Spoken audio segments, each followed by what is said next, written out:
এই 2024 সালে এসে সম্পূর্ণ নতুন নিয়মে আপনি কিভাবে সঠিকভাবে একটা ফটোর ব্যাকগ্রাউন্ডকে রিমুভ করতে পারবেন সেটা আজকের এই ভিডিওতে আপনাদেরকে দেখাবো। যারা ছবির ব্যাকগ্রাউন্ডকে রিমুভ করতে চান তারা আজকের এই ভিডিওটা অবশ্যই একটু মনোযোগ সহকারে দেখবেন।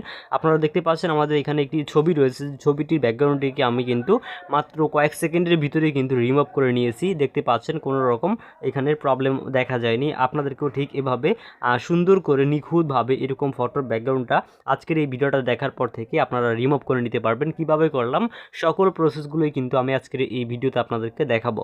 আচ্ছা, সো এর জন্য আপনাদেরকে যে কাজটি করতে হবে, আপনাদেরকে প্রথমে আপনাদের মোবাইল ফোনে ইন্টারনেট কানেকশন চালু করে নিতে হবে। মোবাইল ফোনে যদি ইন্টারনেট কানেকশন চালু করা হয় তাহলে আপনি চলে আসবেন আপনার ফোনে যেই গুগল প্লে স্টোর অ্যাপ রয়েছে, প্লে স্টোর অ্যাপে। সো আমি আমার ফোনে থাকা যে প্লে স্টোর অ্যাপটা রয়েছে এই অ্যাপটিকে ওপেন করলাম। অ্যাপটাকে ওপেন করে নেওয়ার পর আমরা এখানে একটা সার্চ বার অপশন পেয়ে যাবো, এটার উপরে ক্লিক করব। এই অ্যাপে ক্লিক করার পর এখান থেকে আমরা দেখতে পাচ্ছি এখানে একটি সার্চ বার অপশন চলে এসেছে। সো এরপর আমরা এখানে লিখব ফটো রুম লিখে। সো ভিউয়ার্স, আমি এখান থেকে ফটো রুম লিখে সার্চ করে দেখতে পাচ্ছেন একটি অ্যাপ চলে আসছে, যে অ্যাপটি অলরেডি আমার মোবাইল ফোনে কিন্তু ইনস্টল করা রয়েছে। আপনারাও এই অ্যাপটিকে ডাউনলোড করে ইনস্টল করে নেবেন, তাহলে কিন্তু আপনি সহজ নিয়মে আপনার ফটোর ব্যাকগ্রাউন্ডটিকে রিমুভ করে নিতে পারবেন। আচ্ছা, অ্যাপটিকে ডাউনলোড করে ইনস্টল করে নেওয়ার পরে অ্যাপটিকে ওপেন করতে হবে। অ্যাপটিকে ওপেন করে নেওয়ার পর আপনারা ঠিক এখানে এরকম একটা ইন্টারফেস দেখতে পাবেন অ্যাপটা ওপেন হওয়ার সময়। সো দেখতে পাচ্ছেন আমাদের অ্যাপটি কিন্তু ওপেন হচ্ছে। এখানে কিছুক্ষণ আমাদেরকে ওয়েট করতে হবে। এরপর ঠিক এরকম ইন্টারফেসে কিন্তু আমাদেরকে নিয়ে আসবে। জাস্ট ক্লোজ করে এখান থেকে কেটে দিব। আচ্ছা, সো আমাদের কাজ কিন্তু কমপ্লিটেড। এরপর আমরা এখান থেকে যে কাজটি করব, আমরা এখানে দেখতে পাচ্ছি রিমুভ ব্যাকগ্রাউন্ড নামে একটি অপশন এখানে দেওয়া রয়েছে। সো ভিউয়ার্স, আপনারা যদি একটু এখানে লক্ষ্য করেন তাহলে দেখতে পাবেন এখানে একটি অপশন দেওয়া রয়েছে, আর অপশনটি রয়েছে রিমুভ ব্যাকগ্রাউন্ড বলে। সো ভিউয়ার্স, এখান থেকে রিমুভ ব্যাকগ্রাউন্ড বলে যে অপশনটা রয়েছে এটার উপরে একটা ক্লিক করব। আমরা যখনই রিমুভ ব্যাকগ্রাউন্ড এই অপশনটির উপরে ক্লিক করে দিব, এই অপশনটির উপরে ক্লিক করে দিলেই কিন্তু আমাদেরকে পরবর্তী একটি ইন্টারফেসে নিয়ে যাবে। সো আমাদেরকে একটু ওয়েট করতে হবে। আর সেই ইন্টারফেসে আমরা আমাদের ফোনে যে সকল ফাইল, ফটোস অপশনগুলো দেখতে পাবো, আমরা এখানে আমাদের কোনো ফোল্ডার দেখতে পাবো, যেই ফোল্ডার থেকে আমরা সহজেই কিন্তু যে কোনো ছবি সিলেক্ট করে আমরা ব্যাকগ্রাউন্ডটিকে পরিবর্তন করতে পারবো। আচ্ছা, সো আপনাদেরকে আমি বেশি ফটো থেকে না দেখিয়ে এখান থেকে জাস্ট একটি সিম্পল ফটো দিয়ে দেখিয়ে দিই। আপনি আপনার যে ফটোটি ব্যাকগ্রাউন্ডটিকে রিমুভ করবেন সেই ফটোটি এখান থেকে সিলেক্ট করবেন ভিউয়ার্স। সো আমি এখান থেকে জাস্ট এখান থেকে আমার ভাগনার যে ছবিটা রয়েছে সেটাকে সিলেক্ট করব। আচ্ছা, দেখতে পাচ্ছেন আমি এখান থেকে ছবিটিকে সিলেক্ট করে দিলাম। এরপর আমাদেরকে একটু ওয়েট করতে হবে। আমরা একটু ওয়েট করলে দেখতে পাবো এখান থেকে প্রসেসিং হচ্ছে। এরপর দেখতে পাচ্ছি আমাদের যে ফটোটি রয়েছে সেটির ব্যাকগ্রাউন্ডটা কিন্তু রিমুভ হয়ে গেছে। আপনারা যদি একটু লক্ষ্য করেন তাহলে কিন্তু দেখতে পাবেন। সো ভিউয়ার্স, এরপর আপনারা যে কাজটি করবেন এখান থেকে আপনাদেরকে এরকম একটা ইন্টারফেস কিন্তু এখানে দেখাবে। এরপর আপনি নিচনে একটি অপশন দেখতে পাচ্ছেন, এই যে ট্রান্সপারেন্ট নামে একটি অপশন এখানে রয়েছে, white, black and transparent. So viewers, আমরা এখানে থাকা ট্রান্সপারেন্ট বলে যে অপশনটা রয়েছে এটার উপরে একটু ক্লিক করব।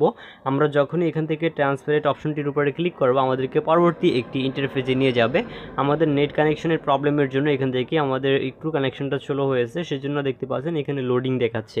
হ্যাঁ, দেখতে পাচ্ছেন এখন কিন্তু চলে এসেছে, আমাদের ফটোর ব্যাকগ্রাউন্ডটা যেটা ছিল সেটা কিন্তু রিমুভ হয়ে গেছে। অনেকেই কিন্তু বিভিন্ন ধরনের অ্যাপস ব্যবহার করে ফটো এডিটিং বা আপনারা ফটোর ব্যাকগ্রাউন্ডকে রিমুভ করেন, সেক্ষেত্রে কিন্তু অনেক সময় দেখা যায় আপনার ছবির কোয়ালিটিটা কিন্তু লস হয়, বা আপনার ছবিটা দেখতে কিন্তু অনেক সময় আপনার যে অরিজিনাল ছবি সেটা থেকে দেখতে ওটা কিন্তু একটু ব্যবধান হয়, বা ওটার কোয়ালিটিটা অনেকটাই কম দেখা যায়। আপনি যদি অ্যাপের মাধ্যমে আপনার ফটোর ব্যাকগ্রাউন্ডটিকে রিমুভ করেন সেক্ষেত্রে আপনার কোয়ালিটি কোনো রকম লস হবে না, যেমনটা আপনারা আমাদের এই ফটোটিতে দেখতে পাচ্ছেন। ভিউয়ার্স, দেখতে পাচ্ছেন এই অ্যাপের মাধ্যমে কিন্তু আমরা ফুল এইচডিতে একদম ফটোর ব্যাকগ্রাউন্ডটিকে আমরা রিমুভ করতে পেরেছি। এছাড়া এর পাশাপাশি আপনি চাইলে কিন্তু এখানে ব্যাকগ্রাউন্ড অ্যাড করতে পারবেন। এই যেখান থেকে ব্যাকগ্রাউন্ডসে ক্লিক করে আপনি চাইলে কিন্তু ইনস্ট্যান্ট থেকে কোনো ব্যাকগ্রাউন্ড আপনি চাইলে এই ছবিতে অ্যাড করতে পারবেন। অ্যাড করার জন্য দেখতে পাচ্ছেন এই যে ব্যাকগ্রাউন্ড অপশনে ক্লিক করলে এখানে অনেক ব্যাকগ্রাউন্ড আমাদেরকে দেখাচ্ছে। এই যে দেখতে পাচ্ছেন বিভিন্ন ধরনের ব্যাকগ্রাউন্ড রয়েছে। আপনারা যদি এরকম ব্যাকগ্রাউন্ড এখানে অ্যাড করতে চান সেক্ষেত্রে কিন্তু অ্যাড করতে পারবেন। যদি আমি আপনাদেরকে এখান থেকে একটি ব্যাকগ্রাউন্ড অ্যাড করে দেখাই ভিউয়ার্স, আপনারা একটু ওয়েট করুন। যদি আপনাদেরকে আমি এখান থেকে একটি ব্যাকগ্রাউন্ড অ্যাড করে দেখাই, যেমন এই ব্যাকগ্রাউন্ডটি আমি দিলাম কালারফুল, এখান থেকে জাস্ট এটার উপরে ক্লিক করলে দেখতে পাচ্ছেন আমাদের সামনে কিন্তু এরকম একটা ব্যাকগ্রাউন্ড চলে আসছে। এরপর আমরা এখান থেকে এই যে এই ব্যাকগ্রাউন্ডটাকে সিলেক্ট করব। ব্যাকগ্রাউন্ডটিকে সিলেক্ট করে দেওয়ার পর দেখতে পাচ্ছেন ভিউয়ার্স আমাদের ব্যাকগ্রাউন্ডটি কিন্তু আমাদের ছবিতে অ্যাড হচ্ছে। জাস্ট আমাদেরকে একটু ওয়েট করতে হবে, আমাদের এখানে ইন্টারনেট কানেকশন একটু প্রবলেমের কারণে এখানে স্লো দেখাচ্ছে। আচ্ছা, সো এরপর আমাদের কিন্তু দেখতে পাচ্ছেন কাজ কিন্তু প্রায় কমপ্লিটেড।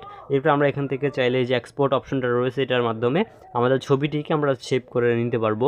সো সেভ করার জন্য জাস্ট আমরা এখান থেকে এক্সপোর্ট অপশনে ক্লিক করলে আমাদেরকে এরকম একটা ইন্টারফেসে নিয়ে আসবে। এরপর আমরা এখান থেকে সেভ টু গ্যালারি বলে যে অপশনটা দেখতে পাচ্ছি এটার উপরে একটা ক্লিক করব। সেভ টু গ্যালারি অপশনে ক্লিক করলে আমাদের ছবিটি কিন্তু দেখতে পাচ্ছেন সেভ হয়ে গেছে। সো এখন যদি আমরা আমাদের যে গ্যালারি রয়েছে গ্যালারিতে যাই, সেই ক্ষেত্রে কিন্তু আমরা এই ছবিটি আমাদের গ্যালারিতে দেখতে পাবো, কারণ আমাদের ছবিটি কিন্তু এখানে সেট হয়ে গিয়েছে। এই যে দেখতে পাচ্ছেন ভিউয়ার্স আমাদের যে ছবিটিকে আমরা এডিটিং করেছি সেই ছবিটি কিন্তু এখানে রয়েছে, এবং দেখতে পাচ্ছেন আমাদের ছবির কোনো রকম কোয়ালিটিরই কিন্তু লস হয়নি।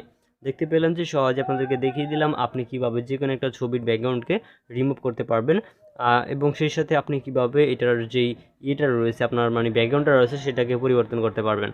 আশা করছি ভিউয়ার্স আজকের এই ভিডিওটা আপনাদের কাছে ভালো লেগেছে। যদি ভিডিওটি ভালো লেগে থাকে সেক্ষেত্রে ভিডিওতে লাইক দিবেন, ভিডিওটা বুঝতে কোথাও কোনো সমস্যা হলে কমেন্ট করে আমাদেরকে জানাবেন। এছাড়া আপনি যদি এরকম হেল্পফুল ভিডিও সবার আগে পেতে চান সেক্ষেত্রে আমাদের ইউটিউব চ্যানেল থেকে ভিডিওটা দেখে থাকলে চ্যানেলটিকে সাবস্ক্রাইব করতে পারেন।